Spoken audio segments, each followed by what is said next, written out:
All right, we are here down by the lake, and first and foremost, the best thing about recording in public is all of the nonsense that's going to happen in and around me, which is kind of unnerving and terrifying, but here we are. So it is Saturday, July 5th, day after Independence Day, and so there are a bunch of people down here by the lake. There's a bunch of different things going on, and so let's go ahead and get into it. What we're going to talk about today is if you had to start over, if I had to start over from scratch, how I would make my first $1,000 online.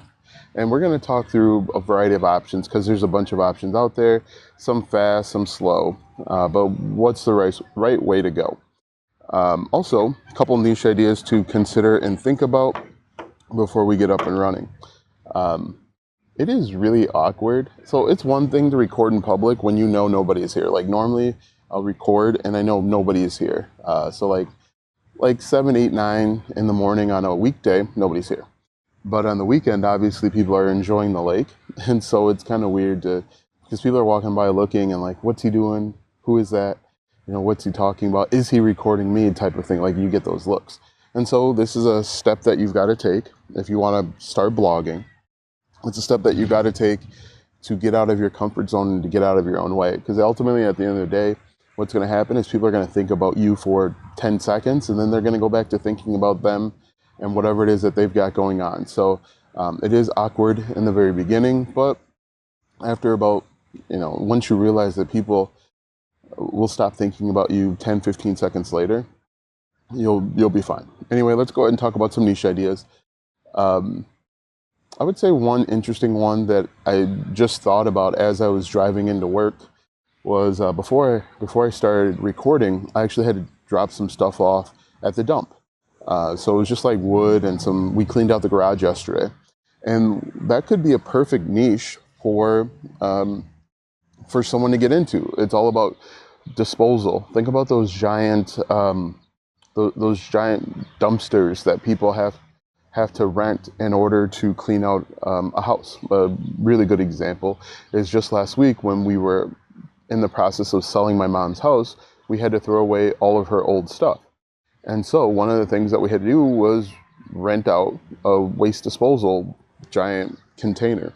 But what if you created content, how to clean out a house, organization, storage, cleaning out a hoarder's home? That could be an opportunity. Really interesting opportunity. Now, obviously, you're going to have to do a little bit of keyword research there to kind of flesh that out, but I think that's really cool, and I think there are a few different ways that you could go about it. Another example is you can rent, I don't know what they're called, but they're little green bags that you can actually rent. People can buy them over at like Lowe's or Home Depot, any hardware store, where you fill the green bag up with junk. It's a smaller rectangle.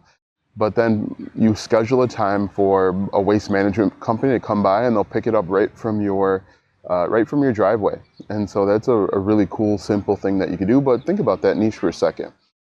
People are always throwing away junk. They're always selling houses. They're always getting rid of stuff, and there's a bunch of hoarders out there. So I think that would be a pretty cool opportunity if you planned it. I think that would be really cool.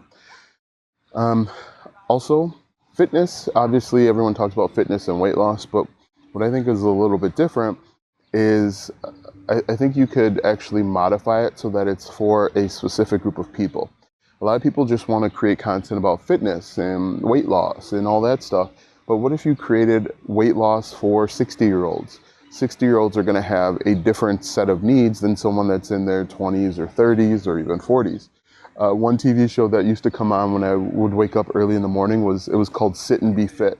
And so this lady would actually sit in a chair and she would do different exercise routines geared towards older people. So what if your niche was that? What if your niche was teaching older adults how to sit and be fit, how to lose weight at their age? Because again, the people that are 60 years old, their metabolism, what they can eat, what they should eat, is going to be different. 60-year-olds probably shouldn't be out running or jogging. Maybe some are, but most aren't. And so I think that's an interesting opportunity. So those are a couple different niches out there. Comment down below if this is helping. Comment down below if these niche ideas are relevant and they make sense and if they're helpful. Because if they're not, I'll stop them. But if they are helpful, um, I'll keep going. But what's most important is I think that you shouldn't try so hard to find a niche. A niche should be relatively easy, and it's just literally based on things that are happening to me and happening around me. I think I've talked about on this account that I've lost about 50 pounds since December.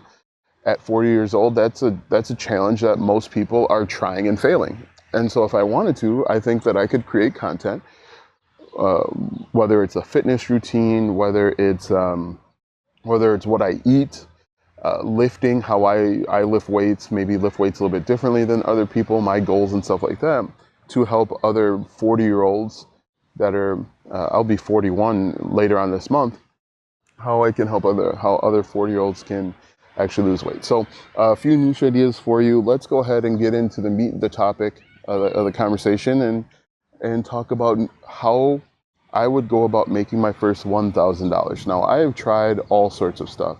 I have tried survey sites. I have tried running ads. I've tried listing gigs over on Fiverr. I have obviously done affiliate marketing, digital products. And so, first and foremost, what I would not do, I would absolutely stay away from doing survey sites and watching paid ads, because I feel like your time is more valuable and you probably have a skill that you could monetize. Well, we'll talk about that in just a moment. So the two things that I would stay away from is survey sites, because while it feels like you're making money, people don't consider the amount of time that it takes you to fill out a survey. So maybe let's say you're doing a 30-minute survey and you're going to make $10. Okay, great. But what most people don't consider is the amount of time that it takes to do the pre-survey survey. So maybe you spend another 30 minutes or, let's say 15, 20 minutes doing a pre-survey survey. And then when you do the pre-survey survey, you wind up finding out that you're not qualified for some of those surveys. So, you waste 20 minutes doing a pre-survey survey. You do about maybe 6 or 7 pre-survey surveys and you fail 4 or 5 of them. How much time did you invest or how much time did you waste in doing that? So that's one of the reasons why I don't like the surveys. Sometimes you'll get all the way through the surveys and there'll be a glitch or a malfunction and it won't work. That's always really annoying. And I think those glitches or malfunctions are done intentionally. So I would say far away from those. A tandem bike. I haven't seen one of those in a while. Another one that I would stay away from are like micro tasks. Amazon Mechanical Turk, Pico workers, that's usually for the Philippines, micro workers. Sure, you're completing micro tasks, but how much money are you earning? For example, when I used to do Amazon Mechanical Turk, because I was told that was a great way to make money, you would do a quick task and get paid 10 cents. So in order for it to be worthwhile, maybe you would have to do 60 tasks in an hour to get paid, whatever that was. And again, sometimes those wouldn't work. And the other thing that people will say, because I've talked about this before, some people will say, well, you've just got to do the more expensive ones.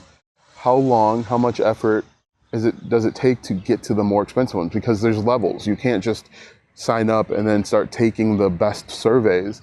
You have to build credibility. You have to kind of go through the motions of doing the little ones first. And so you're wasting a bunch of time up front trying to elevate your status online so that you can start taking some of those more expensive or higher quality surveys. I'd stay away from those. Now, other ones that you could start, so I would stay away from micro tasks, survey sites, watching ads to get paid. Like I said in a previous video, I don't even know if those are still around. I haven't seen a lot of videos talking about that anymore. But if that is stuff that's still around, watching ads to get paid, that's not worth your time. The only way that could be worth your time, and I'm telling you not to do it, is if you had a bunch of devices all watching ads for you at the same time, or someone said you could write a script. You could do a programming script in order to do something like that. And my response or feedback is, if you're smart enough to write a script to have multiple ads running at the same time so you can get paid so that it's worth it, you're smart enough to find a better way. You have a big enough skill to find a better way to monetize what you know. All right, so let's go ahead and get into maybes. I would say the biggest maybe out there is doing like Fiverr, Upwork people per hour. Now it's a maybe because you have to have a highly specialized skill. You've got to have knowledge in an area. For example, if you wanted to do it for like video editing, you've got to be a decent video editor. One of the biggest problems with Fiverr, Upwork people per hour is it's really competitive. And because it's really competitive and people are able to do it all over the world, it becomes a race to the bottom. And what that basically means is you're having to accept less and less payment for higher skilled work. Like video editing, if you video edit a YouTube, like I pay a video editor $50 per video. Well, that's not a lot. The same job over on, and I could probably even get that cheaper. The same job over on Fiverr might be $25, might be $30. Or if you do like a custom task, it always makes me really nervous when I see these kids so close to the water. It makes me really, really nervous. I hate it. I don't even get close to the water because I can't swim. Back to the topic. Anyway, for $25, $30, you're putting your heart and soul into this video editing. It's taking you 3 hours to video edit. You wind up making $10 per hour. There's people in different parts of the country, different parts of the world that can accept that low amount of money and be fine with it because the cost of living is a little bit lower. But if you live in the United States, accepting $10 an hour and the gigs are spotty, they're not consistent, that's a challenge. However, doing freelancing work is a great opportunity if you do it the right way. And I'll talk about that in just a moment. Being a freelancer, there's nothing wrong with it. It's a great skill to have, but you've got to approach it the right way. Using those marketplaces, not the best way because it's a race to the bottom. And the same with hosting a course on Udemy or Skillshare, again, race to the bottom. You're competing with too many people. You have to create a differentiation about yourself so that you can command more. Oftentimes people will try and make money online and they fail because they're quote unquote doing the exact same thing as everybody else. If you want to command more money, if you want to make money, if you want to, be one of one, you've got to find a differentiating factor. And it doesn't have to be this big shift. It just has to be 1 or 2 steps different than somebody else. Okay, so Fiverr, Upwork, people per hour, even, what's Upwork? Stay away from those. So the next few ones I think you could do, and I'll give you a few examples of what I did. So freelancing work, but you go out and find the clients. And there's a few ways to do it. There's a right way and a wrong way. The wrong way, what a lot of people do, is they'll just spray and pray. They will spray a message that they either saw someone write, someone told them to write this message, or they'll use ChatGPT to write the message. They'll just spray and pray. In fact, I'll get it a lot on my YouTube videos. People will say, "Hey, sir or ma'am, your content's really good. However, you could improve your thumbnails." However, they have no idea what my click-through rate on my thumbnails is. And so they just kind of spray and pray. I think that's the wrong way to go about it because you don't build a connection. You are just hoping to God that someone sees this message, which oftentimes goes to spam, it gets filtered, and they just say yes. But even if you do that, it's a low conversion game. You aren't able to charge exactly what you're worth. And so I think that becomes problematic. However, what can work is if you identify a segment of the market that needs your help. For example, what I did was I used to make money selling 5-page WordPress websites, and I talk about this a lot. I actually made money also too on Fiverr because I was certified in Amazon Web Services. I had a specialized skill that allowed me to make some money over on Fiverr. Anyway, what I think you should do is go a little bit further, do the legwork.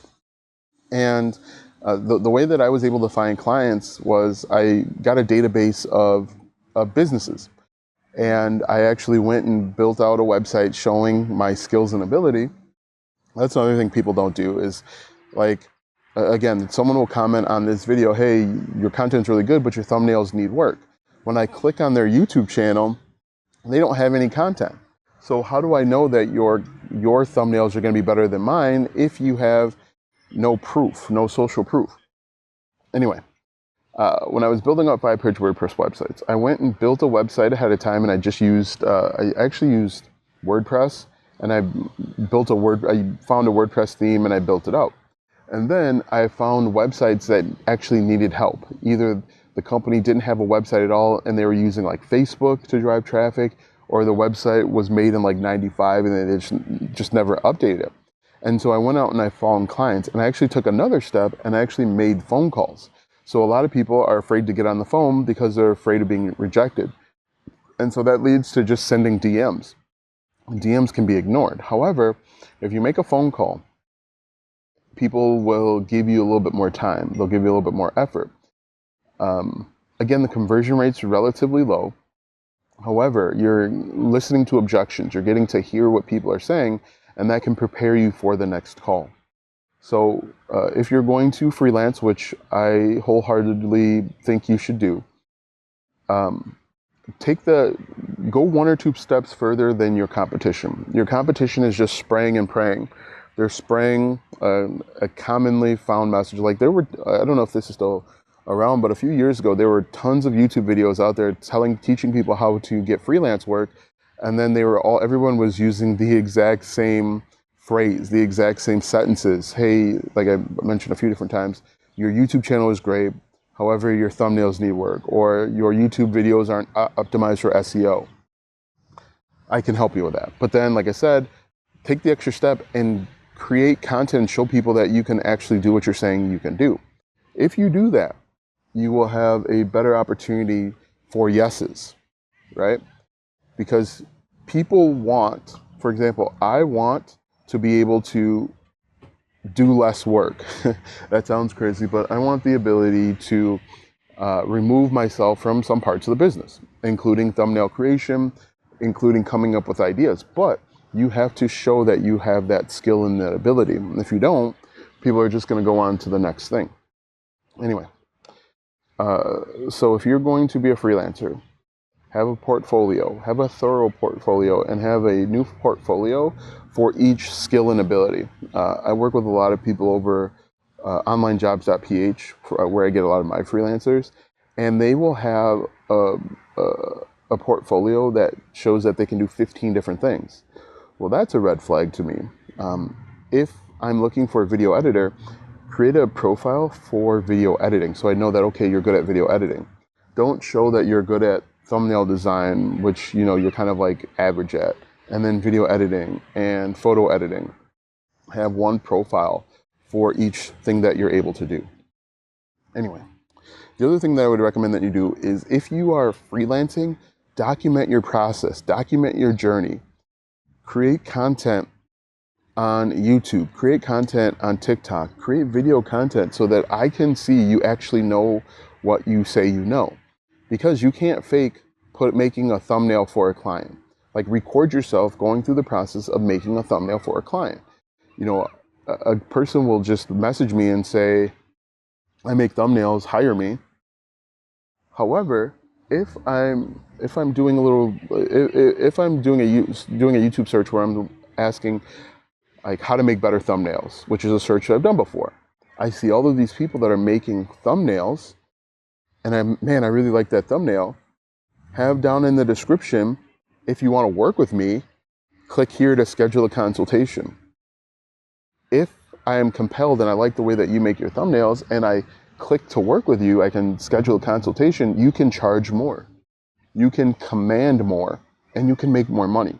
So if you're going to freelance, which I wholeheartedly support and recommend, do it the right way. Document your journey. Anytime you make a thumbnail for a client, document it. Show the before, show the after, and get data. That's the other thing that I noticed, is people will only go so far and then they'll stop. Show me that the thumbnails are improving, that the click-through rate on video A was only 3%, but after you uploaded or fixed it, it went up to 8% or 10%. Show that proof. You have to have proof. In today's day and age, there are so many people that are claiming they can do what they are saying that they can do. There's so many scammers out there. People are looking for more and more proof. So show proof. Right. So document your journey, because at the very least, you have clients. Clients are going to want to see that proof, and you can send them links to your YouTube, and you can actually start getting traffic through your YouTube content. If I were looking to make $1,000, I would start, obviously, affiliate marketing. And affiliate marketing is recommending other people's products and services. The only drawback to affiliate marketing is you don't get paid right away. You don't get paid immediately. It can take 30, 60, 90, 180 days before you actually get a check. And sometimes there are minimum thresholds. And so you might not receive that money. That's one of the big drawbacks of affiliate marketing. Right. So affiliate marketing, I would focus on products that you have lying around your house. And you can be an affiliate for anything. I just bought a vacuum. I just went to Costco and bought a vacuum, and the vacuum was, I think, $300. And the reason why I bought the vacuum is because it said it would pick up pet hair. What if you created videos talking about the vacuum that you have, assuming you have a vacuum, and you talked about the pros and the cons, and you made recommendations, and you talk about previous vacuums that you had. You create content about vacuums. That could be another niche, small, like home electronics. You create content talking about your vacuums and why you went with the one that you went, and people are going to click. Now, you can be an affiliate for Amazon, Home Depot, Lowe's, Best Buy even has them, Target has vacuums. Go find different vacuums. I think Dyson might even have an affiliate program. And you're simply solving problems. I had a problem that the vacuum that we had broke because of the pet hair or the dog hair. And to solve that problem, I went out and bought a new one. You could be that person to help me solve that problem. Okay, affiliate marketing, great. Next, I think digital products. But digital products, there's two ways to do it. Digital products through like Etsy, through a marketplace once again, and you guys know how I feel about marketplaces, or you can sell digital products on your own. The fast way would be to try and sell digital products through marketplaces like Etsy or Creative Market. The problem with that is, once again, it's a race to the bottom. If you ever go over to Etsy and you look at what people are charging for digital products of any sort, $3, $4, $5. For example, just this week, I probably made $20 with digital products on Etsy selling tattoo designs. That's a quick way to get some cash, but you've got to understand the Etsy algorithm. One thing that I used to say, I haven't said this in a while, but everything works. Every way to make money works. It's just, are you dedicated to learning how to make it work for you? Etsy works. Creative Market works. Redbubble works. Affiliate marketing works. Digital products work. Are you willing to take the time to become the expert in Etsy and Etsy SEO? Are you willing to take the time to create variations of a digital product so that you can sell it on Etsy? Most people aren't willing to do that, and so it doesn't work for them. Anyway, short term, potentially short, quick solution is to create digital products and sell them over on Etsy. A longer, more successful, sustainable idea is to create and sell digital products on your own. Now, what you're going to have to do is you're going to have to get traffic, go and get in front of people. And the best way to do that is through your content. And when you create a digital product, and you can create a digital product for anything, you can either sell it on your own or you can sell it through Gumroad. Usually the biggest question people have is about traffic. If you've got questions about traffic, comment traffic down below. But I would say the best, most sustainable way to make $1,000, your first $1,000, is with digital products. You create a $7 or $17 digital product, and then you just create content to drive traffic to that digital product. And you can create content on Facebook or Reddit or Instagram or LinkedIn or Twitter, you name it, it all works. You just have to go where the people are hanging out. Go where their target audience is. Go where the people are asking questions or have a pain point, and you can be successful. So that's what I would recommend. I'm going to lift this up so I can take my thumbnail. Anyway, all of it works. Just focus on one method at a time. Focus on one method and go all in. First, identify the method you want to do. So maybe you want to do digital products on Etsy. Great. It will work for you. Once you've identified that, start uploading. Start creating things to upload on Etsy. While you're doing it, watch a few videos learning how to become better at Etsy SEO. What what you need to do in order to get traction on Etsy. If you do that, you can be successful. Ultimately, what I'd recommend is A, document your journey, and then B, start selling it on your own. So that is it for today. Let me know if you have any questions. If not, we'll see you in the next video.